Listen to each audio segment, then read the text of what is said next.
INL സംസ്ഥാന secretariat യോഗം കോഴിക്കോട് നടന്നു. അയോധ്യ വിഷയത്തിൽ ലീഗും കോൺഗ്രസും എല്ലാ കാലത്തും ന്യൂനപക്ഷങ്ങളെ വഞ്ചിച്ചതായി INL സംസ്ഥാന പ്രസിഡന്റ് അഹമ്മദ് ദേവർകോവിൽ പറഞ്ഞു.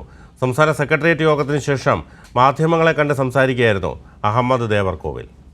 അയോധ്യ പ്രതിഷ്ഠാ വിഷയത്തിൽ നിലപാടെടുക്കാൻ കഴിയാതെ കോൺഗ്രസ് മലക്കം മറിയുകയും നിലപാടുണ്ടെങ്കിലും കോൺഗ്രസിന് അടിമപ്പെട്ട് മുസ്ലിം ലീഗും നിഷ്ക്രിയമായി നിൽക്കുന്ന സാഹചര്യത്തിലാണ് INL സംസ്ഥാന സെക്രട്ടേറിയറ്റ് യോഗം കോഴിക്കോട് ചേർന്നത്.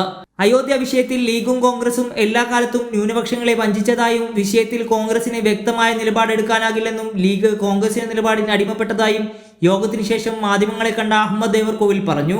മുസ്ലിം ലീഗും കോൺഗ്രസും ഈ രാജ്യത്തെ മതന്യൂനപക്ഷങ്ങളെ, വിശിഷ്യ മുസ്ലിങ്ങളെ വഞ്ചിച്ചുകൊണ്ടിരിക്കുകയാണ് എന്നതൊരു യാഥാർത്ഥ്യമാണ്.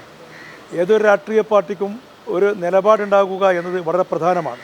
ഒരു രാഷ്ട്രീയ പാർട്ടി എന്ന നിലയ്ക്ക് നപുംസകമായ ഈ നയം കോൺഗ്രസ് ഉപേക്ഷിച്ചുകൊണ്ട് ഒന്നുകിൽ ഞങ്ങളൊരു ഹിന്ദുത്വ പാർട്ടിയാണെന്ന് പറയണം, അല്ലെങ്കിൽ ഞങ്ങൾ മതേതര നിലപാട് സ്വീകരിച്ചുകൊണ്ട് ഞങ്ങൾക്ക് ഇന്ന നിലപാടുണ്ട് എന്ന് തുറന്നു പറയാൻ കോൺഗ്രസിന് സാധിക്കണം. ഇന്ത്യയിലെ വിവിധ സംസ്ഥാനങ്ങളിൽ മതന്യൂനപക്ഷങ്ങൾക്കെതിരായി വലിയ രീതിയിൽ വർഗീയ കലാപങ്ങളിലൂടെ ഉന്മൂലനം നടന്നപ്പോൾ പോലും വ്യക്തമായ നിലപാടെടുക്കാൻ മുസ്ലിം ലീഗ് എന്ന് പറയുന്ന രാഷ്ട്രീയ പാർട്ടിക്ക് സാധിച്ചിട്ടില്ല.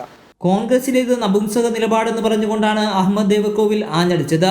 പ്രതിഷ്ഠാ ചടങ്ങിൽ പങ്കെടുക്കണമോ വേണ്ടയോ എന്ന കാര്യത്തിൽ തീരുമാനമെടുക്കാൻ സമയം വേണമെന്ന കോൺഗ്രസ് നേതാവ് ശശി തരൂർ MPയുടെ പ്രസ്താവന കോൺഗ്രസിലെ കടുത്ത ആശയക്കുഴപ്പമാണ് വ്യക്തമാക്കുന്നതെന്നും ലോകം ഉറ്റുനോക്കുന്ന വിഷയത്തിൽ ലജ്ജാവഹമാണ് ഈ ഒളിച്ചുകളിയെന്നും INL സംസ്ഥാന ജനറൽ സെക്രട്ടറി കാസിം ഇരിക്കൂർ നേരത്തെ വ്യക്തമാക്കിയിരുന്നു.